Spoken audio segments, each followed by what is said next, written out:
तो dear student, आज हम एक प्रॉब्लम देखेंगे वॉइस स्टेबलाइजेशन के बेसिस पे कि कैसे अगर एग्जाम में वॉइस स्टेबलाइजेशन से रिलेटेड प्रॉब्लम आती है तब हम उसे सॉल्व करेंगे। तो हमने जैसा देखा था कि voltage divider voice is the best suitable voice for the amplification action.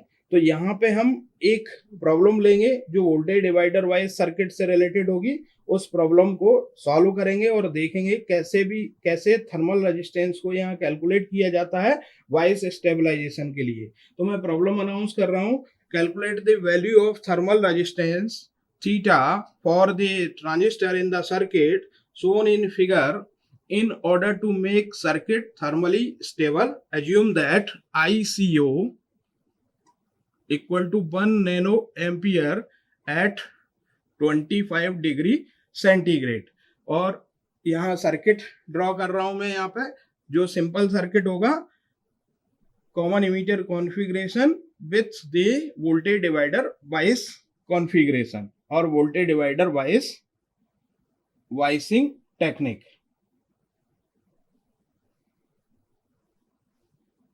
देखें, एक ट्रांजिस्टर लिया है मैंने, कॉमन इमीटर कॉन्फ़िगरेशन है। यहाँ पे RC equal to 2 kilo ohm connect किया है, RE equal to 500 ohm connect किया है।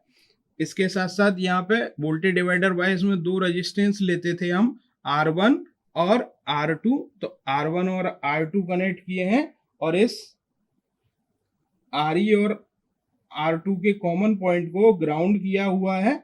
यहाँ पे VCC और RC के कॉमन पॉइंट को R1 और VCC के R1 और RC के कॉमन पॉइंट को VCC के साथ कनेक्ट किया है। तो R1 की वैल्यू मैं यहाँ लिख रहा हूँ, R1 की वैल्यू 100 किलो ओम और R2 की वैल्यू 5 किलो ओम।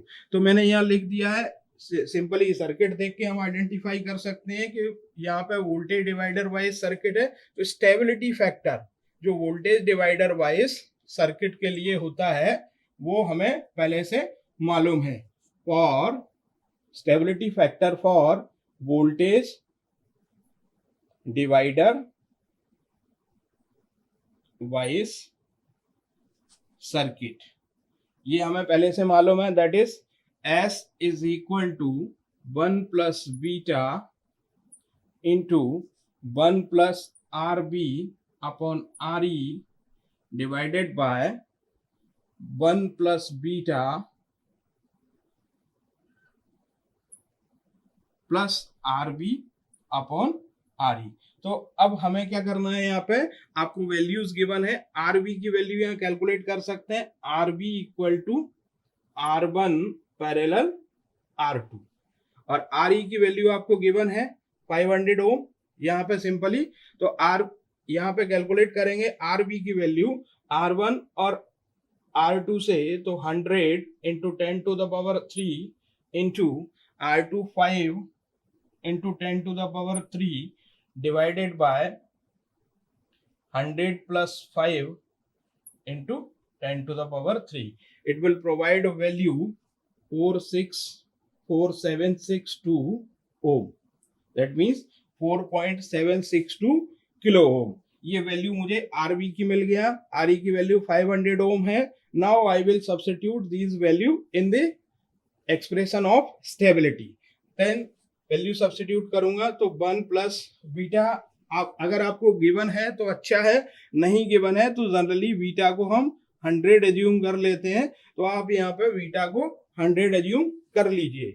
तो 100 इंटू 1 प्लस RB की वैल्यू निकल के आई है 4762 प्लस डिवाइडेड बाय RE की value 500 divided by 1 plus beta 1 plus 100 plus RB 4762 divided by 500। ये वैल्यूज मैंने सब्स्टिट्यूट कर दी है यहाँ पे।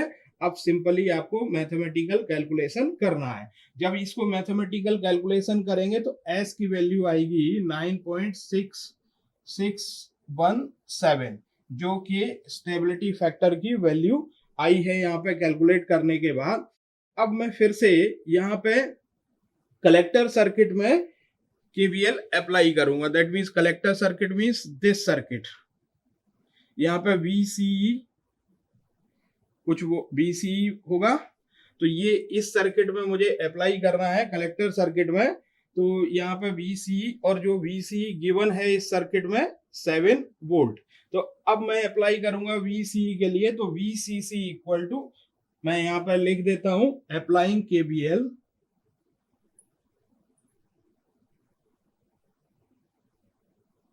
To collector circuit. तो यहाँ पे अप्लाई करने पे VCC equal to ICRC plus VCE plus IERE, और इसमें वैल्यू सब्स्टिट्यूट कर सकते हैं। हम जानते हैं कि IC equal to beta IB होता है, IC equal to beta IB है। तो हम क्या करेंगे, यहाँ पे ये वैल्यू सब्स्टिट्यूट करेंगे। तो उस केस में आपको क्या करना है, अगर IB की वैल्यू मालूम है तो IC equal to beta IB substitute कर सकते हैं, और यहाँ पे IE equal to 1 plus beta IB होता है। तो IB के लिए हम यहाँ कैलकुलेट करेंगे यहाँ पे इस इक्वेशन से, तो IB equal to VCC minus VCE divided by, इस एक्सप्रेशन से जो निकल के आएगा वो beta RC plus 1 plus beta RE, और ये वैल्यू सब्स्टिट्यूट करता हूं मैं।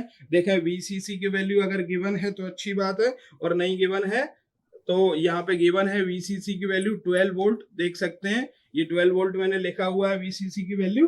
तो VCC की वैल्यू 12 और VCE की वैल्यू 7 डिवाइडेड बाय बीटा की वैल्यू 100 इंटू RC की वैल्यू गिवन है यहाँ पर 2 kilo ohm, 2 into 10 to the power 3 plus 1 plus beta, that means 101 into RE की वैल्यू गिवन है आपको 500 ओम। इसको जब कैलकुलेट करेंगे तब आपके पास IV की वैल्यू 20 माइक्रो एम्पियर कैलकुलेट होके आएगी। अब सिंपली हम IC की वैल्यू कैलकुलेट कर सकते हैं।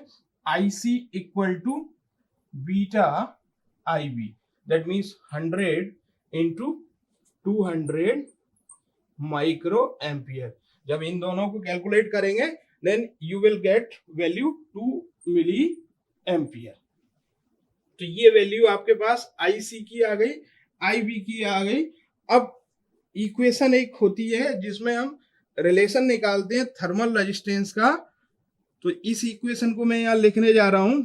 तो यहाँ से मुझे वैल्यूज मिल गई हैं, IC की वैल्यू मिल गई है, VCC की वैल्यू मुझे नोन है। अब हम वो इक्वेशन देखेंगे जिस इक्वेशन के साथ ये वैल्यूज, S की वैल्यूज, IC की वैल्यूज, ये सारी वैल्यूज थर्मल रेजिस्टेंस के साथ रिलेट करती हैं। तो इक्वेशन में लिख रहा हूं यहाँ पे VCC minus 2IC bracket RC plus RE small bracket and big bracket close, multiplied with the stability factor S multiplied with 0.07 ICO, and this fraction should be less than 1 upon theta. That means ये thermal resistance से ये जो भी calculated value आएगी वो less than होना चाहिए thermal resistance के इनवर्स से। तो मैं वैल्यू सब्स्टिट्यूट करता हूं यहाँ पे 12 VCC equal to 12 minus 2 IC की वैल्यू है 2 into 10 to the power minus 3, 2 milli ampere है यहाँ पे। फिर RC की वैल्यू यहाँ पे रख दिया है मैंने, RC गिवन है आपको 2 kilo ohm, 2 into 10 to the power 3 plus RE की वैल्यू आपको गिवन है 500 ओम, ये सब्स्टिट्यूट कर दिया है इंटू ये बिग ब्रैकेट क्लोज कर दिया मैंने यहाँ पे। S की वैल्यू 9.617 अभी हमने कैलकुलेट किया था stability factor of voltage divider wise circuit से। फिर इसके बाद आपको क्या करना है 0.07 इंटू, अभी आपको क्वेश्चन में गिवन है ICO की value 1 nano ampere at 25 degree centigrade. तो ये वैल्यू हम सब्स्टिट्यूट करेंगे तो 1 into 10 to the power minus 9 substitute कर दिया, and this fraction should be less than 1/θ। जब इसे कैलकुलेट करेंगे then it will provide 1.346 into 10⁻⁹ and this should be 1/θ। और जब इसे थीटा के लिए कैलकुलेट करेंगे तो it will provide theta equal to और theta less than 7.427 into 10⁸ to make circuit thermally